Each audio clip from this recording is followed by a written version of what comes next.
Every single night I go to bed, I look at that doorway. You know, I just stare at it, and I picture what I went through. Only on 5, this 77-year-old woman says she was raped in her West Palm Beach senior living complex. Now she is sharing the quick decision she made that she says saved her life. News Channel 5's Brian Enton is live at the jail where the suspect is right now. Brian? Yeah, Kelly, it took 2.5 months for DNA evidence to come back, but James Evans is finally locked up here at the Palm Beach County Jail. We normally don't put victims of this kind of sexual abuse on TV, but she wanted to share her story to explain how she outsmarted this man, a decision she says saved her life. Surrounded by her artwork, this 77-year-old woman woke up in her West Palm Beach senior living apartment and says she saw this stranger standing over her. He was standing right here, looking at me. Police say 58-year-old James Evans broke in through an open window and raped her. I was praying, crying, whining, telling him I was going to pass out. I was weak. He wasn't listening. He was just doing everything he wanted to do. Police say Evans had a knife. Instead of fighting him, Jeannie tried to use other tactics to get away. And I pleaded with him to let me get water. And he felt my mouth. And he said, "Will you be a good girl?" And I said, "Yes." He said, "You promise?" I said, "Yes." So he let me get up, but he stood right by me as I walked to the kitchen. Jeannie says she asked Evans if they could sit on the sofa and talk. At that moment, I started to try to connect with him on an emotional level. I asked him about his family and if he believed in God and what church he went to. In between the sexual assaults, Jeannie quietly tried to calm Evans down. But my purpose was to get out and to be alive and to stay alive, because I kept thinking about my grandchildren and my children and how much I wanted to live and how much I had to do in my life. And that's why inside something said to me, just wait it out. After 2 hours, the wait was over. And when I watched him walk out the door, I saw the last of his foot go down, out in the hall. I just stood numb against the refrigerator. I went, oh my God, what have I just been through? What has happened here? I was in shock. She is obviously an incredibly strong woman. The minute Evans left, she immediately called police. He actually took one of her business cards and even called her days later. Police, though, were not able to track that number. All of this, she says, came down to the DNA evidence, which again just came back, which is why he is now locked up. Live at the jail, Brian Enton, WPTV News Channel 5.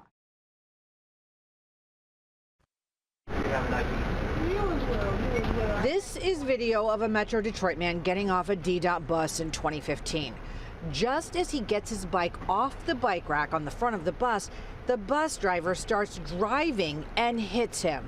The driver, Geraldine Johnson, immediately realizes what happened. The passenger, Joey Davis, is killed.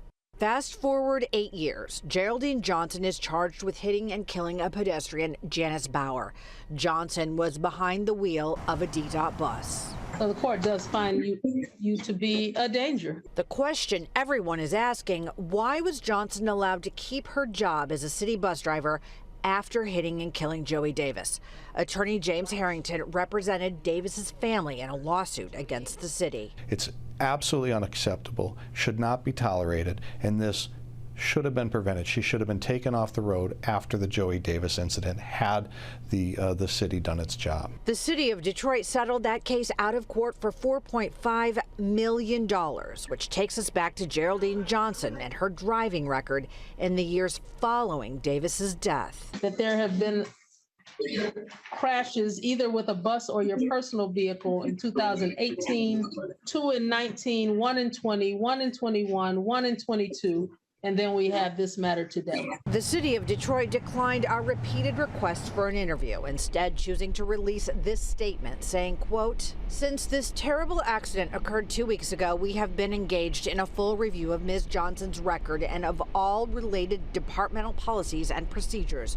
Once that review is completed, we will be better positioned to respond to questions about her driving and employment history with DDOT." Following the accident, Ms. Johnson was terminated. What we have seen in this case is an absolute failure and a betrayal of trust that we place in government. Now we have reached out to Janice Bauer's family. They declined to comment on camera. They say this has been an absolute nightmare for them. Meanwhile, of course, now Geraldine Johnson off the job now, but it will be interesting to see what happens and what the city has to explain as far as why was she able to be working all these years after the Joey Davis incident. And then here we are with another tragedy. My sister Janice should still be with us here today. Mark Bauer remembering his sister, 67-year-old Janice Bauer, who was walking to work when she was hit and killed by a DDOT bus in downtown Detroit on June 2nd, 2023. She had the right of way when she was struck, run over, dragged, and killed by a DDOT bus that was being driven by Geraldine Johnson. Geraldine Johnson is the driver of that bus, charged with a moving violation causing the death of Janice Bauer, a 1-year misdemeanor. But Johnson had struck and killed another man in 2015 and had numerous crashes between those deadly tragedies. I was flabbergasted at the driving history. The judge sentencing Johnson on this day to 6 months in the Wayne County Jail and 2 years probation. But Bauer's family is left with so many questions. Why were you allowed to continue to drive a bus for the city of Detroit? Johnson's attorney says it was truly an accident. This was not an intentional act. It simply was an accident. Ms. Johnson says there are blind spots in the bus and she never saw her. But Bauer's family says she never should have been behind the wheel of that bus. I believe that the city of Detroit and Department of Transportation failed my sister and failed the people of Detroit and failed you in allowing you to continue to work despite the accidents that you were involved in. The Bauer siblings say the sad irony is that Janice didn't even drive and depended on public transportation, even worked for the smart bus system helping the disabled. She wanted to make sure that people with disabilities had access to safe public transportation to their destinations. Janice was all about safe travel. Now the Bauer family is suing the city, and their attorney says they are working with the city and the union in hopes of seeing policy changes to prevent foreseeable tragedies in the future. I know you did not do this on purpose. I truly hope you find peace as you move forward from today. Now, the judge said if Johnson violates any of the conditions of her probation, she will go back to jail for an additional 6 months. A great-grandmother killed over cash and some pocket change on her 71st wedding anniversary. Tonight, police say they are closing in on their prime suspect. Thank you for joining us at 11. I'm Kristen Hartman. And I'm Jerry Revish. 89-year-old Anna Mae Eblin was home alone when police say someone entered her house on East 12th Avenue last month. Only on 10 TV, her 91-year-old husband and daughter are sharing their loss for the first time. 10 TV's Danielle Elias live at police headquarters tonight. Danielle, police believe they may know who the killer is? Yeah, Jerry, the detective working this case tells me that he has a good idea who did it. Now, he says that he is only days away from getting the DNA results, which he believes will crack this case. They killed her on their 71st wedding anniversary. They got married April 17th, and this person killed her on April 17th. The anniversary cards were still sitting on the TV. A heartbreaking moment for a daughter and her 91-year-old father. He's a basket case. I mean, you know, we have our up days, we have our down days. I think we cry just about every day, don't we? Nearly a month after 89-year-old Anna Mae Eblin was stabbed to death during a home invasion, her killer is still on the loose. She needed to enjoy her last few years, you know, and not the way it ended. Linda Sloan says her mother was home alone at the time, but that wasn't the norm. They were in the house 56 years. She says her father, Harold Eblin, was in the hospital, and she thinks whoever killed her mother knew it. He obviously has no soul.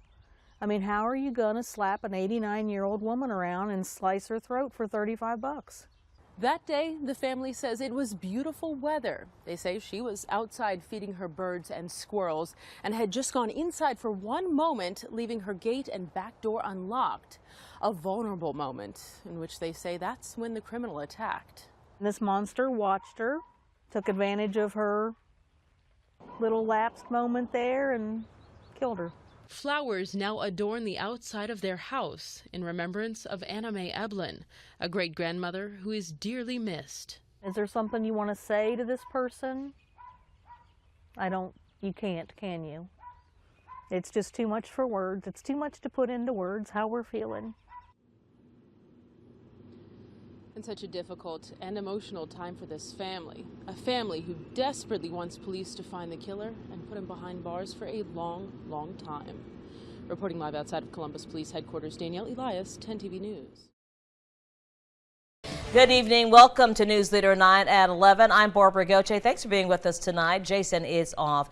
We start with a Columbus family still searching for answers tonight after their loved one is gunned down at a house party last month. But tonight, the family of Richard Collier says they have renewed hope that the man allegedly responsible for his death will soon be captured thanks to a new reward in the case. Our Arisha Jones sat down with the family earlier today and has more in tonight's top story.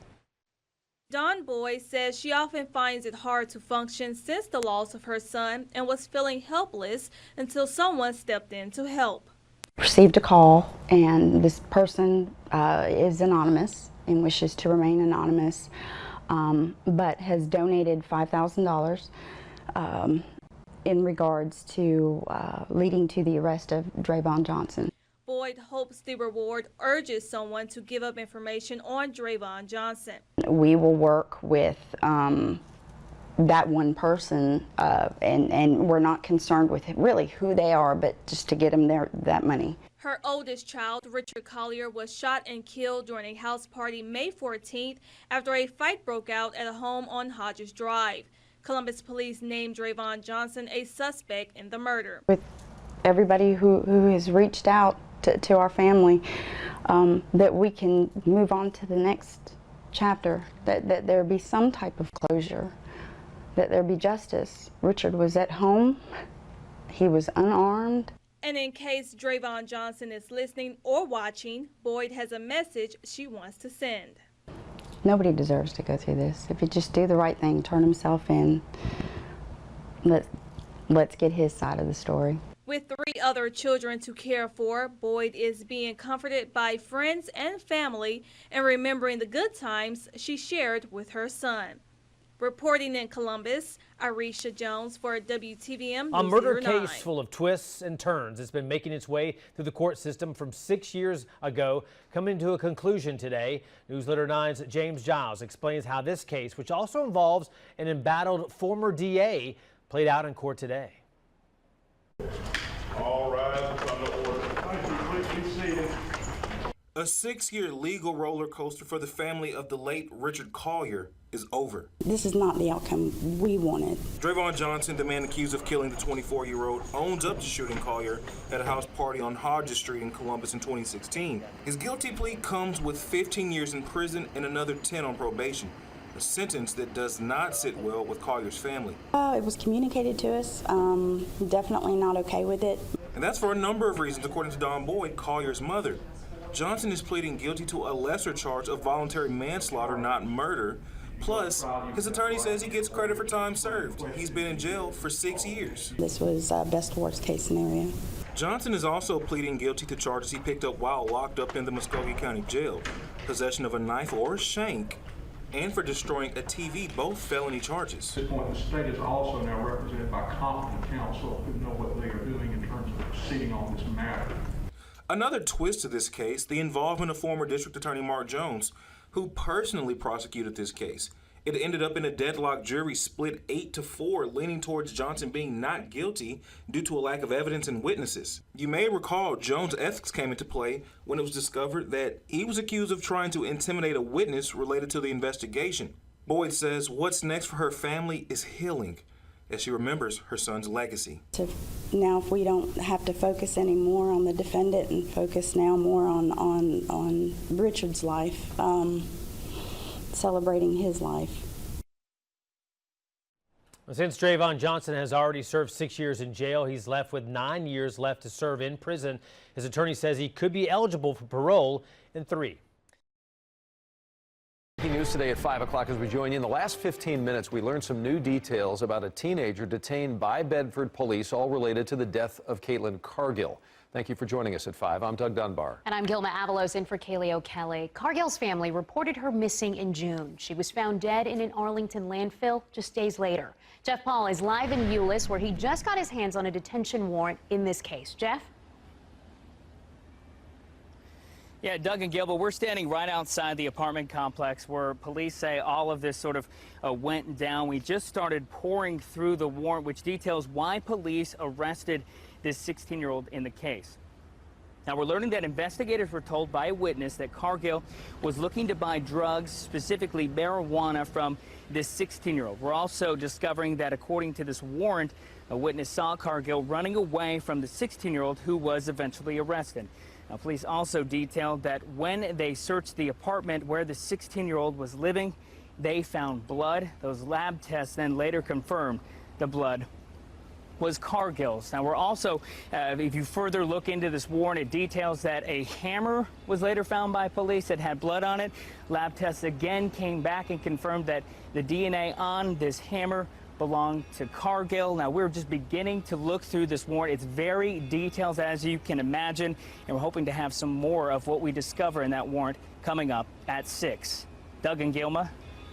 Jeff Paul, thank you very much. Let's take a look back here for a second at the progression of Cargill's case, if you're not familiar with it. Her family had reported her missing back on the 19th of June when she failed to return home. She had gone out simply to walk the dog. At the time, police were treating the case as a runaway, but then we go to the next day, the 20th. Police then alerted the community and all of us in the media. And on the 21st, Cargill's body was then found in the Arlington landfill, which is about 15 minutes or so from her home. It was more than 7 weeks later, though, on August 10th, when the Tarrant County Medical Examiner finally ruled Cargill had died of what they termed homicidal violence. Of course, today we get word, of course, police have detained now the 16-year-old acquaintance in Cargill in relation to her murder. We will continue, of course, to follow the developments in the case, and you can catch up on all of our coverage online. Any new details will be found there as well. Right now, 10 o'clock, remembering Caitlin Cargill after confirmation of her family's worst fears. Jeff Paul is live in Euless tonight, where dozens came together to honor the 14-year-old's life. Jeff? Well, Doug and Gilma, at least 100 parents, students, and even some of Cargill's family gathered in a circle right outside this Euless Middle School as they tried to put into words what exactly this teen meant to all of them.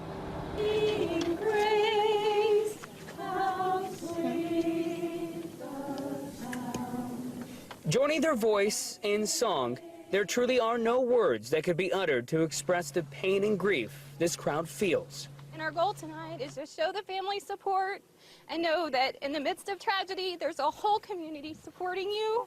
Investigators say Cargill disappeared Monday night after walking her dog at the Oak Creek Apartments where she lived. Bedford police at the time treated it as a missing runaway.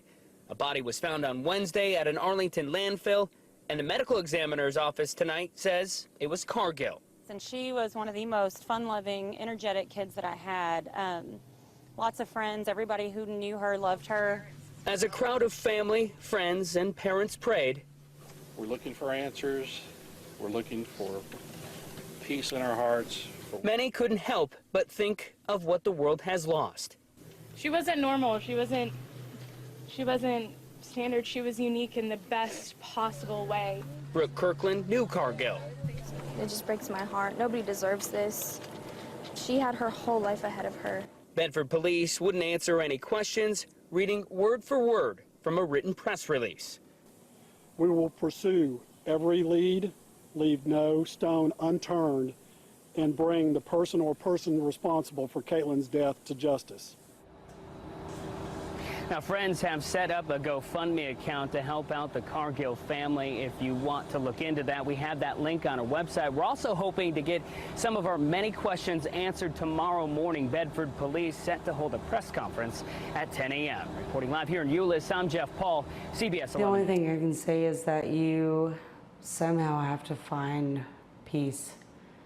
And I thought today would give us peace, and it didn't. Trisha West has spent almost 5 years grieving the loss of her 14-year-old daughter, Caitlin Cargill. She was a humanitarian, she was a rock star, she was a softball player. On June 19, 2017, Cargill left her family's Bedford apartment but never returned. She was always afraid of the dark, and I knew in that moment when she wasn't home and it got dark that something was wrong. 2 days later, Caitlin's body was found in an Arlington landfill. Police believe she'd been beaten to death with a hammer. Her body was so contaminated that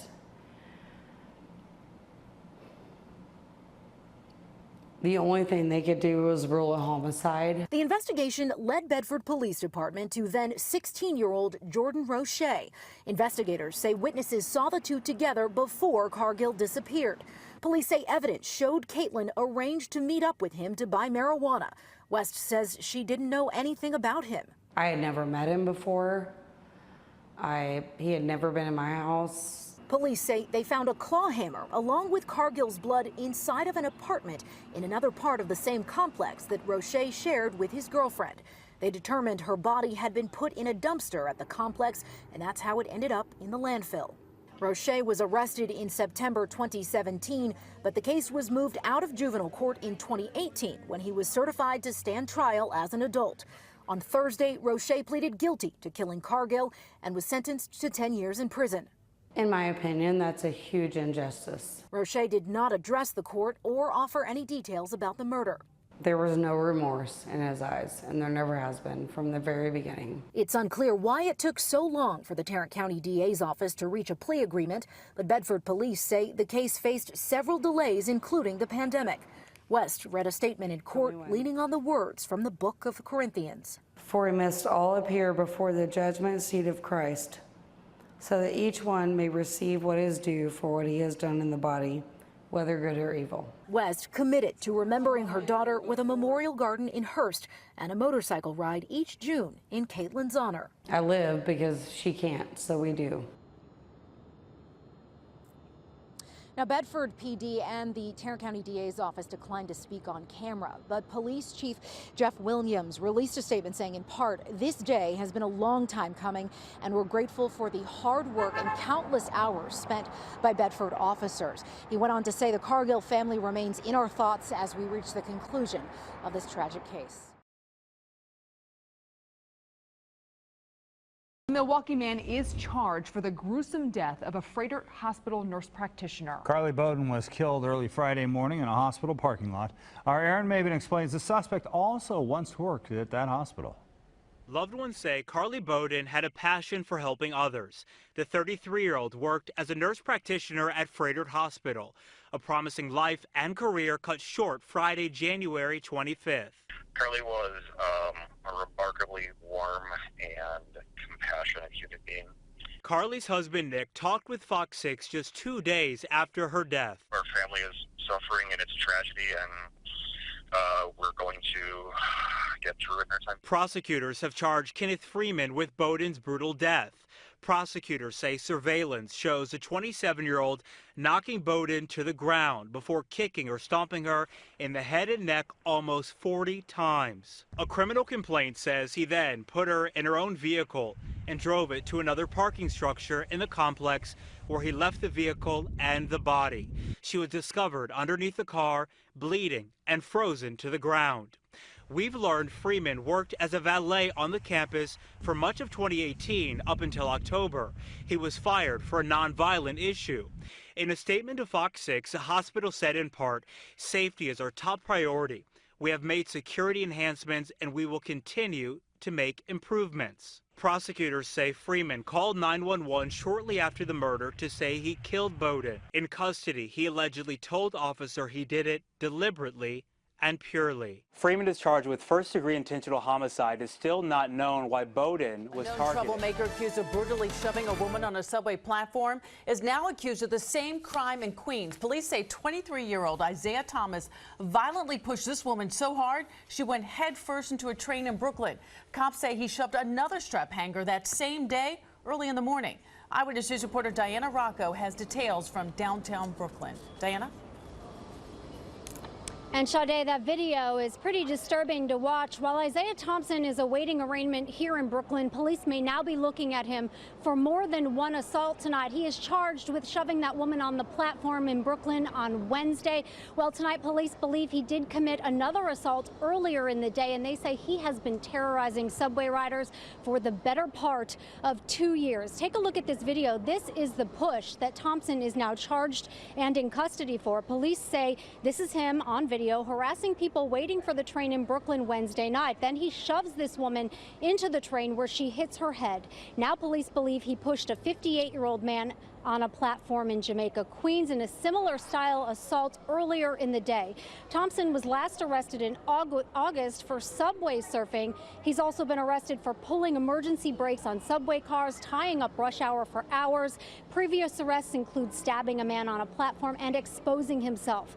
Tonight, the governor says it is time this serial subway menace is banned from the transit system. This situation pre-existed our criminal justice reforms, which are just going to affect now. This has been getting worse over the past few years. So they're two totally different situations. And I think a judge should have the ability to say, enough. I mean, how many sexual assaults do you get before we come to our senses and we say no more? Thompson is expected to be arraigned later this evening. The charges include assault, reckless endangerment, and criminal trespassing, but it appears the list of charges may be growing. Cumberland police say they are looking for your help in solving a double murder. A woman came home yesterday and discovered her son and granddaughter killed. Police say someone shot them to death. 6 News reporter Ebony Monet has the story. What could a 7-year-old have done? I just can't fathom. Did she walk in and see something? We don't know. There's no answers here. With pain showing on their faces, the family of Cumberland's latest murder victims spoke out. I never in a million years thought I would ever be in this position.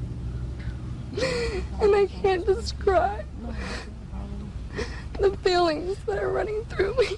Cumberland police say Monday someone shot and killed Jeremy Crane and his 7-year-old niece, Kylie. Jeremy's mother found their bodies when she came home early to check on them. I wouldn't wish this on anyone's family. What we're going through right now, we're going to remember every Christmas. Every Christmas. I don't want a Christmas tree. I don't want to live here. I won't walk into this house again. Kylie's family says the first grader danced competitively, was active in cheerleading, and loved spending time with her Uncle Jeremy. They were going to play video games until I got off work. And she was sitting there smiling, watching cartoons on my floor. Police say with no signs of forced entry, no motive or suspects, officers are turning to the community. Police say officers have gone door to door, making contact with neighbors, and so far it hasn't generated any substantial leads. That's why they've made these flyers announcing a $1,000 reward, hoping it plus the holiday spirit will encourage people to come forward. You can't hide, and eventually you will get caught. If you have any kind of heart, please, if you know anything, please come forward. And police are appealing as well, are asking anyone with information to contact Crime Stoppers at 262. We're learning more details about what happened after the double murders last week in Cumberland. 2 men accused of committing the crimes appeared before a judge this morning. Formal charges have not been filed, and prosecutors have 72 hours to get that done. 6 News reporter Derek Thomas was in court this morning. He joins us now live from the newsroom. Derek? Chris, each defendant had his own hearing. They were kept apart, and the hearings were very quick. The judge simply advised them of their rights. Michael, why did you hurt your friend and a 7-year-old? Are you sorry about what happened? 22-year-old Michael Bell didn't speak to me, but he talked to police. He is pointing the finger at co-defendant 25-year-old Jeremy Priel, and Priel is pointing the finger at him. 21-year-old Jeremy Crane and his 7-year-old niece Kylie suffered fatal gunshot wounds to the head. What is the prosecution's opinion of who actually did these murders? I can't address that other than to say the fact that two charged defendants might point the finger at one another would not be surprising. Who do you think did? I can't answer that question at this point. But surveillance camera video taken from an Indigo bus that Bell and Priel boarded after the murders provides insight. According to the probable cause affidavit, Priel is observed in the bus video attempting to wipe his fingerprints off a gun. Additionally, a cell phone, an Xbox, and a PlayStation 3 were missing from the house where the murders occurred. In the court documents, a witness said they purchased the PlayStation for Priel for $40 and bought the Xbox for an ounce of marijuana. The witness said the PlayStation appeared to have blood on it. When he began to hear news coverage about the murders on TV, he became suspicious and contacted police. The initial hearing for the pair is set for Thursday. Sources tell us Bell is on suicide watch, but the sheriff's department would not confirm that. When someone is on suicide watch, they are placed in a special cell, and deputies check on them every 15 minutes. We are learning much more about the family friend accused of killing a 7-year-old girl and her uncle, as family members today continue to ask just why did he do it. 21-year-old Jeremy Crane and 7-year-old Kylie were shot to death last week inside their home in Cumberland. Eyewitness News reporter Emily Longnecker spoke with the family today. Emily? And Kylie Crane's mother asked us to talk to the one person who so far has said nothing about all of this. The one person who's just old enough to understand people he loves are never coming back and why. The one person Kylie's mother thinks will be the most affected by all of this. Kylie's little brother, Braden. But why would you do such a thing? That's the question 5.5-year-old Braden Crane has for this man, 22-year-old Michael Bell. You loved me and Tyler. You used to play with us. You was nice to us. Now Bell and this man, 25-year-old Jeremy Priel, are behind bars, accused of murdering Braden's sister Kylie and his 21-year-old uncle Jeremy. The Crane family says they don't know Priel, but Bell was once like family to them. The 22-year-old was Jeremy Crane's best friend and trusted by Kylie and Braden. He was our uncle, too. He was one of our uncles. My kids talked about him all the time. I heard Uncle Mike, Uncle Mike, Uncle Mike. Kylie would color him pictures and, you know, he'd play with them. According to the Cranes, Jeremy and Bell went to Warren Central High School together, played football together, and Bell even lived with the Cranes up until about 2 months ago when he lost his job and abruptly took his stuff and left. I mean, nobody really knows. He never really said why he left. He just left. The Cranes say when Bell was charged with rape and went to trial in 2007, Jeremy was at the trial every day supporting his best friend. Now the family waits to hear what the man who was once Jeremy's best friend and Priel told police about the day Jeremy and Kylie died. For little Braden Crane, who's just old enough to understand his sister and uncle are never coming back and why, there are not enough answers to the one question he wants to ask Michael Bell, a man he once loved and trusted.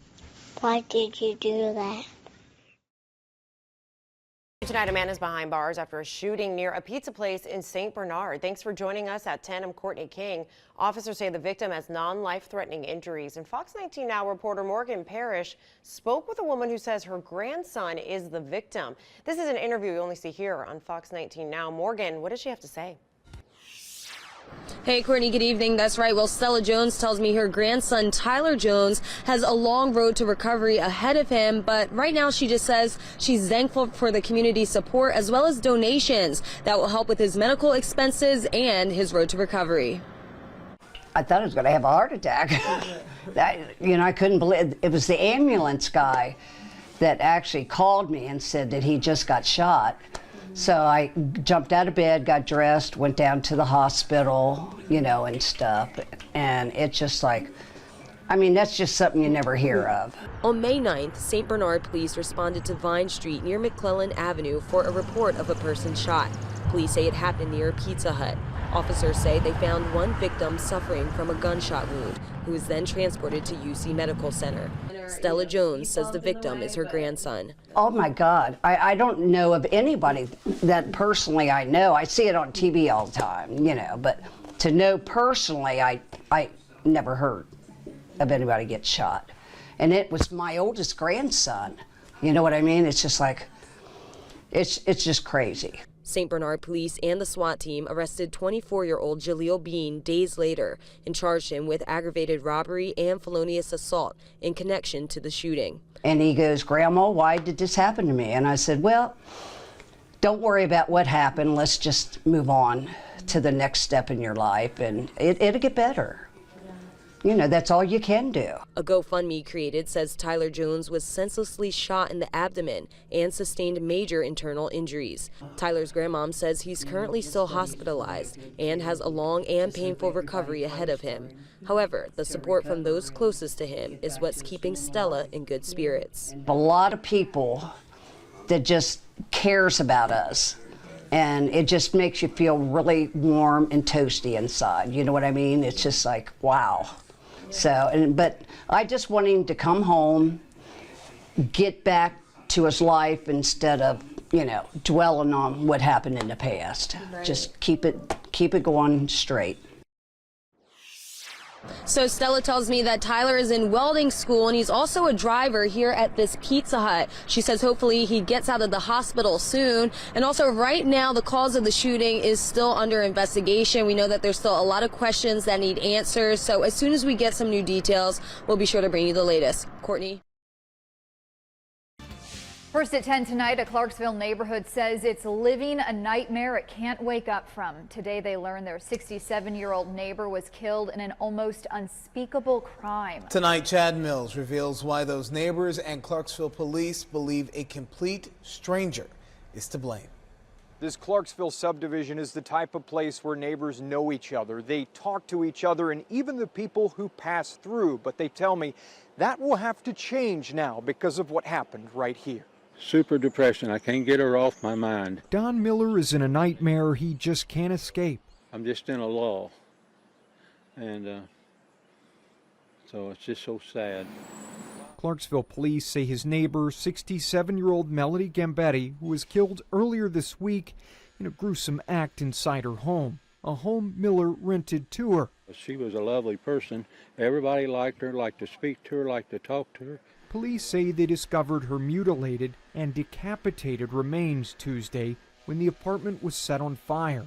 Then they say it was neighbors like Miller who led them to the suspect. Well, the suspect come to my door looking for work as a community service. He had told other people that he had got out of jail and was doing this community service and was looking for work. Police say a phone number Brian Williams gave one of the neighbors led them to him, and another neighbor's surveillance video gave detectives enough to arrest Williams, because they say that video showed Williams leaving Gambetti's apartment with luggage they later discovered contained some of her body parts. We believe that this was probably a botched robbery or home invasion, and it just went bad. Now, through depression, neighbors like Miller try to move forward. Something like that should not happen. It shouldn't happen.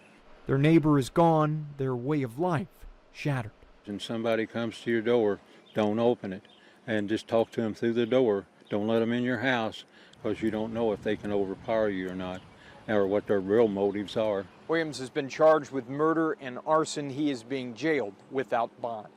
In Clarksville, Chad Mills, WTRB The man News. who brutally killed a Clarksville woman in her own apartment. He's been sentenced to 55 years in prison. Brian Montez Williams will spend at least the next 5.5 decades behind bars. Wave News reporter Sean Bowdy was in the courtroom where the defense was asking for leniency and a warning. The details of this crime, they are disturbing. Brian Williams was found guilty in the 2021 murder of Melody Gambetti at her Clarksville apartment. Williams killed her in a botched robbery, cut off her head and put her body parts in a suitcase, went back the next day to set the apartment on fire. In a plea deal with the state, Williams faced anywhere from 45 to 55 years in prison. He may never get out of prison. If he does, it may be where he's in his 80s or 90s. We heard from several of Williams' family members as witnesses from the defense. One thing we didn't hear inside the courtroom was from the family of Melody Gambetti, who say it would have been just too hard for them to be there. Because of the nature of the facts of this case, what he did to her, I think it was difficult for them to attend the court hearings and have to relive the details of what she went through. Prosecutor Jeremy Mull argued Williams needed to be behind bars as long as possible. The defense argued that an untreated schizophrenia diagnosis is partially to blame. But if treated, he could finish his sentence and return to society. it's hard to say somebody doesn't deserve some sort of cheese. The defense also talked to a psychiatrist who worked with Williams. I don't think it's probable that he would ever commit a violent crime again, because really, this is the only violent act we've ever know of. The judge ruled to side with the longer sentence. It is my belief that protection of society requires you to be removed from society for a period of time, but at this time the court does hereby sentence you to a 55-year term of imprisonment. In Jeffersonville, Sean Bowdy, Wave News.